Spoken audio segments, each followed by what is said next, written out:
Hey guys, it's JoJo93, and as you guys saw by my Aquaman review, the end of the DCEU is here. But the DCU is just getting started.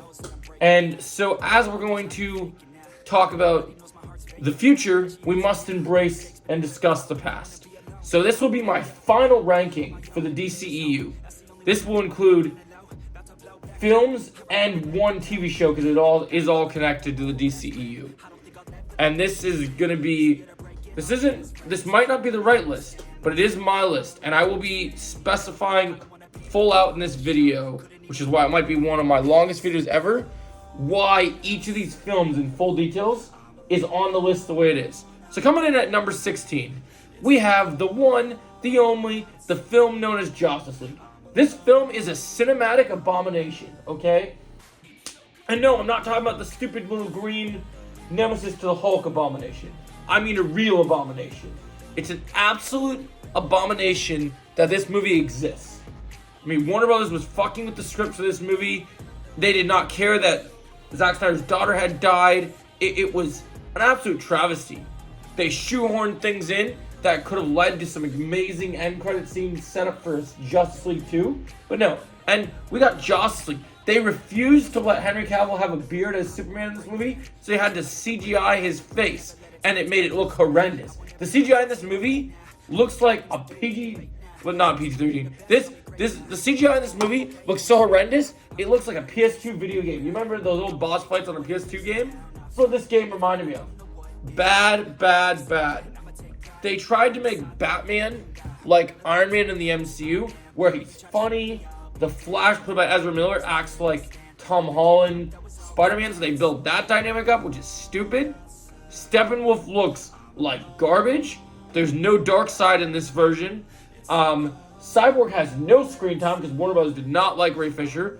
Fuck you, Wada Hamada, because you're a fucking moron, and I can't believe you did that shit. Deathstroke shows up for an end credit scene that we'll never see what would happen in the future with him.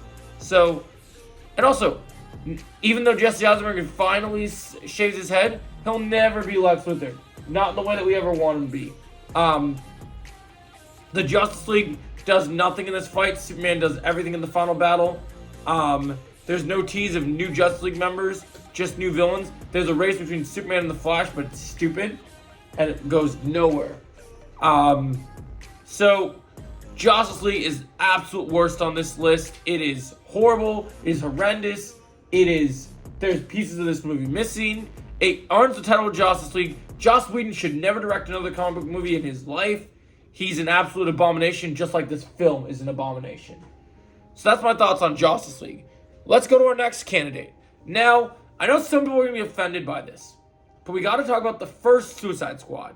Now, I know my fiance loves the Suicide Squad with Margot Robbie, Jared Leto, all those people. But this is my list, not her list. So what you need to understand is this movie may not be a cinematic abomination, but similar to Justice League, Warner Brothers still tried to.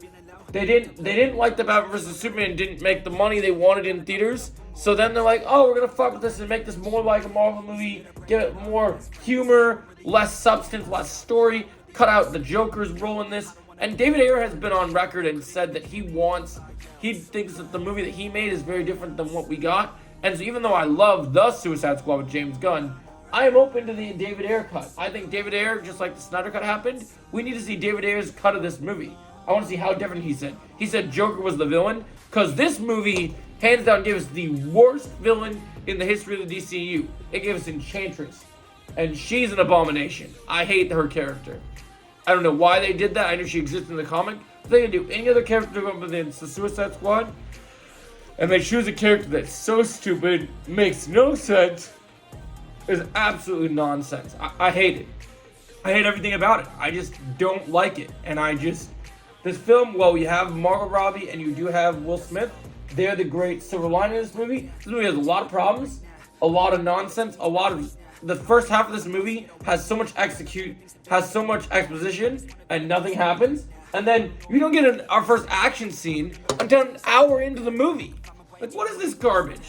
Like, so for me, it's the second to last worst movie on this list, and that's why I'd give it probably a 6 or lower, just like and Justice League I give a 3 out of 10 easily.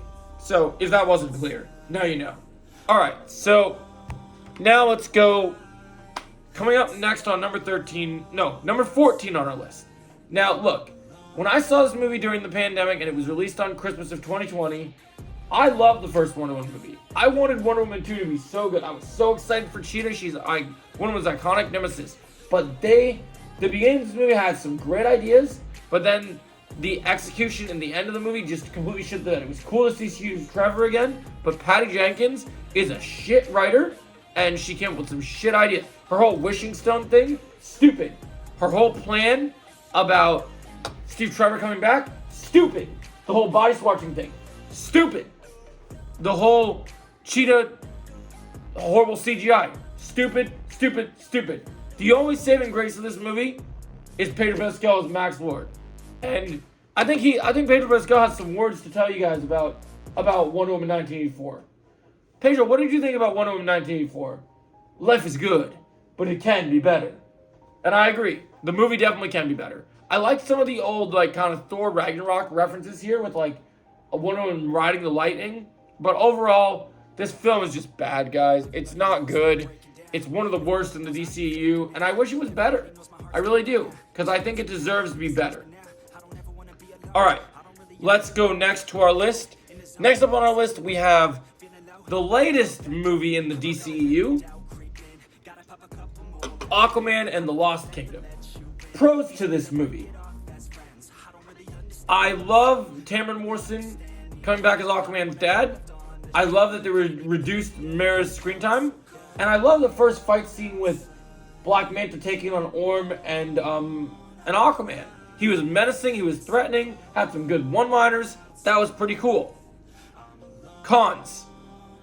Oh, other pro. They teased Lobo in the best way with Jason Momoa, so I love that. I can't wait to see what that leads to. Cons. Fucking Mera, man. She literally, now, in the actual review for Aquaman, I didn't spoil everything, but this part, if you have every movie on this list, we go into full details about the story of these movies, since we're ranking them. Mera defeating Black Manta is the most lazy, most piece of shit excuse of writing I have seen yet. And they made Black Manta a bitch in this movie, and it pissed me off to no end. And so the reason why I'm so mad about this movie and why it's at number 12 on my list is because it's very forgettable, it's not good, and they did my boy Manta dirty. I didn't buy tickets to see Amber Heard. I bought tickets to see Black Manta fuck shit up, and I was disappointed. And it is an okay sequel, but the CGI is kind of horrendous in parts. Atlantis doesn't look as good as it did in the first movie. It's just kind of mediocre, man.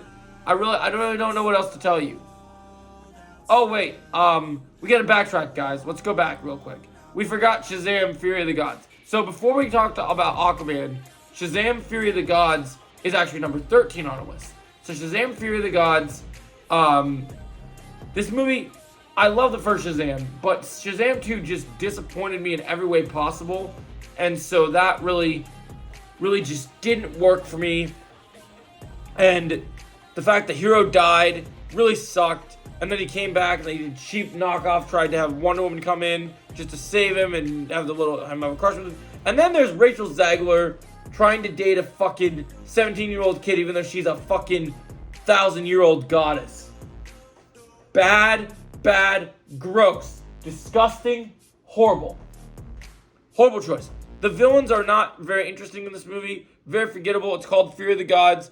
I didn't feel fury of shit, honestly, even though I love Lucy Liu and Helen Mirren. They didn't do much for me in this movie. It's just a weird movie, unfortunately.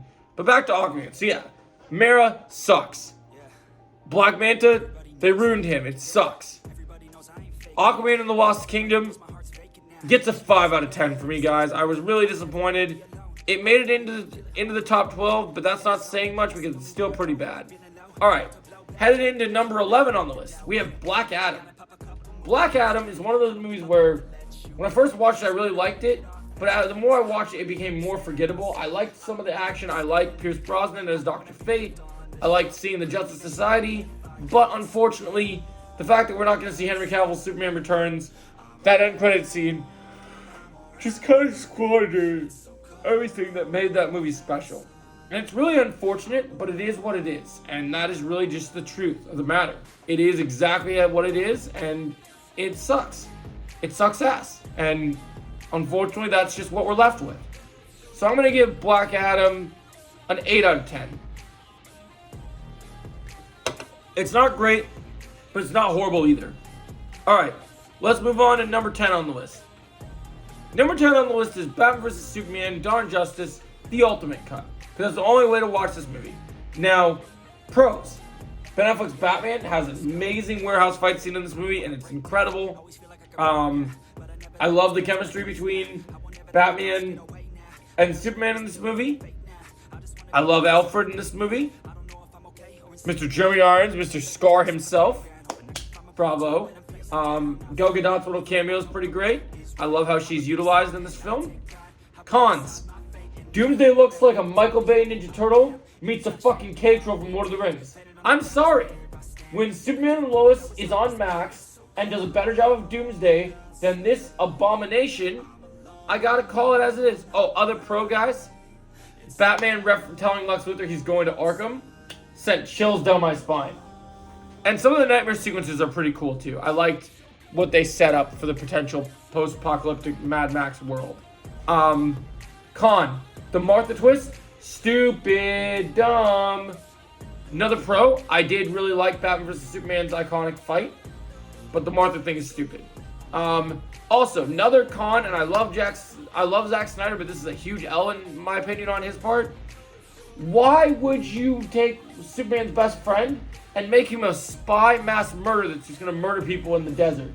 Horrible idea. Horrible idea to change the character that fundamentally did not need to be changed. And they just cram the Justice League in here just to set up Justice League, and they don't even really set up anything major. So that's why I gotta give it the number 10 spot. It's not horrible, but it's not great. I give it a 7.5 out of 10. All right. Let's go up to number 9 on our list is The Flash. Now, this movie I thought about it long and hard for a while, but with the issues of the CGI, even as silly as it can look, the movie has some fun moments, but it lacks some issues. The CGI drags it down quite a bit. It doesn't have a good villain, so that also drags it down. The way they use Zod and the Man of Steel villains just kind of feel kind of forced, and it doesn't really feel like it fits, even though we're doing multiverse. It's great to see Michael Keaton's Batman in here, kicking ass and taking names, and probably one of the best, most iconic Batman scenes ever. I love Ben Affleck's Batman in this movie. I think they did the best job writing him for the 10 minutes he's on screen here, as both Batman and Bruce Wayne. Love that this movie feels like the true send-off to the DCEU, unlike Aquaman and the Lost Kingdom. You really get to see the Justice League save the day, and it's cool watching them do their thing.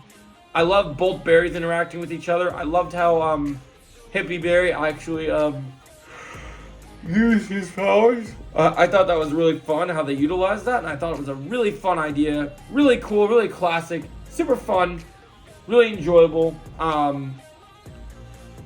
The way that they did the cameos of Nicolas Cage's Superman, all the old, the original Supergirl, all the actors that passed away, Adam West Batman, really disrespectful, guys. Not only did the CGI look horrendous, but just there could have been a better way to utilize those actors, and I don't think they did it in the best way. So I'm going to give The Flash a 7.4 out of 10. Alright, coming in at number 8, we have Wonder Woman, the first Wonder Woman. This film is incredible, okay? It has great humor. It felt like a Marvel movie, but it also is a DC movie in a good way. It has a great lighthearted tone. It has great characters. Chris Pine is great as Steve Trevor.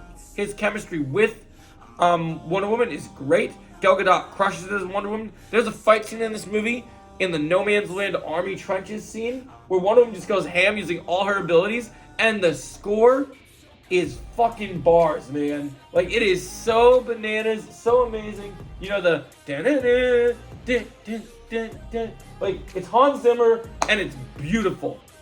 As Homelander says, it was perfect. It was perfect. Right down to the last minute details. Cons of this movie, and there's only one con. The third act CGI looks a little rough because they shot some of the stuff during the day.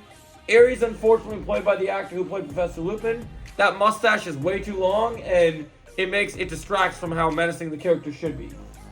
But overall, I'm going to give it an 8 because I like the movie. I think it's very good. All right, let's head over to number 7 on the list is the first Aquaman. Now, cons here. There's a lot of merit in this movie, and this was before the trial had really started with Johnny Depp, but I still didn't like Amber Heard, so I wasn't a big fan of her getting a ton of screen time. The movie can be a bit cheesy at times, but I enjoy it for what it is. Love Tamara Morrison, love Nicole Kidman, she gets some kick-ass action. Black Manta is in this movie for a little bit, and he's more menacing in this movie than he is in the sequel. But overall, I feel, and Orm is cool, but I just feel like this movie feels too much like the Thor movies, but underwater. It's like a mixture of the Thor movies and a mixture of Avatar. So just like kind of, it feels weird. It's good. Some of the things that James Wan teases is very good and serves a good purpose, but I just feel like it's kind of just overkill with some of the choices they make. But it's still pretty good. I'm going to give it a 7 out of 10. Next up, we got number 6 on the list. We have Man of Steel. Okay, Man of Steel is a pretty good one. I like this movie a lot. There's great casting in it. Henry Cavill was perfect in the role. The only thing, my biggest cons of this movie was Michael Shannon is great as General Zod. I will find him! That's a quote if you guys didn't know. And I'm going to do that a lot whenever there's a line that's worth saying. You got to say it. So I love that. I thought that was absolutely brilliant. And downside, though, the fight scenes for someone of Superman's power, I love Zack Snyder, but the fight scenes, bro, in this movie, and I love fight scenes. Don't get me wrong. You're looking at a martial artist. But for superpowered fight scenes, when Superman can just obliterate someone with the snap of his fingers or the beams in his eyes, they're too long, man. These wannabe-ass losers, like Tony Stark said, I tried to play ball with these ass clowns. I tried to play ball with you, Zach, but these are way too long, and it just is weird. And I'm sorry, I'm a huge Superman fan. I love you, Zack Snyder, for your work, but I do not morally agree with Superman murdering someone in cold blood that is basically his cousin, when Superman is supposed to be a humble human being in the DCU, a nice alien, and is not usually supposed to murder. He's supposed to stand for truth and justice in the American way. So for me, that's one issue I struggle. Another issue, and I hate to say this, and I didn't say it in Batman vs. Superman, but I should have. In my opinion, Amy Adams and Henry Cavill have no chemistry. There's no chemistry between this Lois and Clark. And it makes no sense to me why they would even bring them together. It just is weird to me. So I'm going to give this one 7.7 out of 10. It's a very good movie, but it has some flaws. All right. Coming in at number 5. Now, the top 5, every single one of these movies on this list, I think are as perfect as a DCU movie and show that you can get. But there are some issues with this. I will say everything 4 and up there's no issues with. But number 5, I have a few issues with. So number 5 is Zack Snyder's Justice League. The only true good Justice League movie we got. Pros. Love Cyborg's story. Other pro. Ben Affleck's Batman's role in this movie is fantastic. And his speech about bringing Superman back is so brilliant. The acting, the writing here is genius. Ben Affleck says something like, if we can't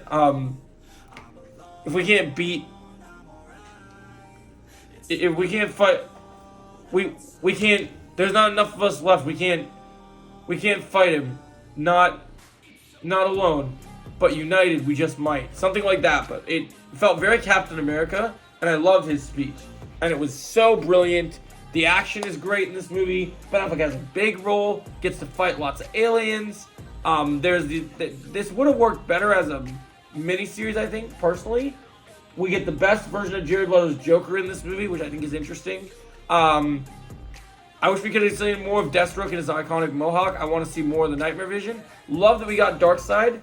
I love Superman's not impressed line in the black suit. I love that we almost got Martian Manhunter. But of course, Warner Brothers interfered. I'd love to see more Snyder movies in the Snyder universe, like as the Justice League 2, but I just don't know if it will ever happen. Maybe in Elseworlds. Maybe Netflix will pick it up after the success of Rebel Moon. We'll see. I like the Snyderverse. I like the Snyder Cut, though. It's pretty good. My issue with the Snyder Cut is the pre-Atlantis scenes with the singing choir are too long, and it doesn't really fit. The chemistry between Iris and Barry in this movie is very odd to me. Barry comes off on as a total stalker, and it just doesn't work for me personally as a fan of The Flash. But overall, I think it's a pretty solid movie. I'll give it an 8.5 out of 10. All right, coming in at number 4. Number 4 on my list, I have... Wait, I'm missing one on my list. I'm so confused. Okay, so we're going to do this. So I couldn't decide. So I'm going to put 2 movies on one category. So at number 4, it's a tie between Shazam and Birds of Prey. So Shazam is this great movie where Zachary Levi plays this perfect man-child, and it deals with magic, and Mark Strong plays this great villain, and we get the iconic, "It was fucking crazy, man," one of the best Christmas movies of all time. So Shazam 1, I'm going to give it the 8.7 out of 10. Very good movie. Now, here we go. Next, since I said that this is a tie, but I think Birds of Prey is slightly better in my opinion, because Birds of Prey they had the action directors from John Wick come in and shoot an amazing fight scene. The Playhouse scene, set to Barracuda with Huntress, Black Canary, Harley Quinn, the whole gang is badass. And Black Mask in this movie is fantastic. And the fact he's played by Ewan McGregor just makes it better. You know, it just makes the whole thing better. And I love it. I love how geniusly put together it is. And of course, I love that they had Victor Zsasz as his boyfriend in here. I like the change. I think it was interesting. But I also love Black Mask when he finds out his plan's falling apart. Fuck! Like it's so good. It's brilliant. And the rated R-ness of this film fits for DC. It works for me. I love it. All right, coming in at number 3. Do you really, really, really want to take it? Keeps on moving on. Yeah, we got to talk about Peacemaker, guys. Okay, now this is the only show on the list, but I had to put Peacemaker at number 3, guys, because this show is incredible. James Gunn took the amazing movie they called The Suicide Squad, and he went, you know what I'm going to do? You guys all hate that John Cena Peacemaker guy, right? He feels like douchey Captain America. You thought Homeland was bad? I'm going to save his ass, and then I'm going to make you love his ass. And that's what they do. They make you, like, you get this show, like, I don't want a Peacemaker show. I want to see fucking Bloodsport, or Ratcatcher, or King Shark. I don't give a shit about Peacemaker. But it's John Cena. They're able to take John Cena, a wrestler, actor, and make him feel relevant. He's got a sense of comedy. He's got a sense of he's got great dramatic muscles here. He's a better, and I'm sure I'm going to get hit for saying this, he's a better wrestle actor and a better actor in general than even The Rock is.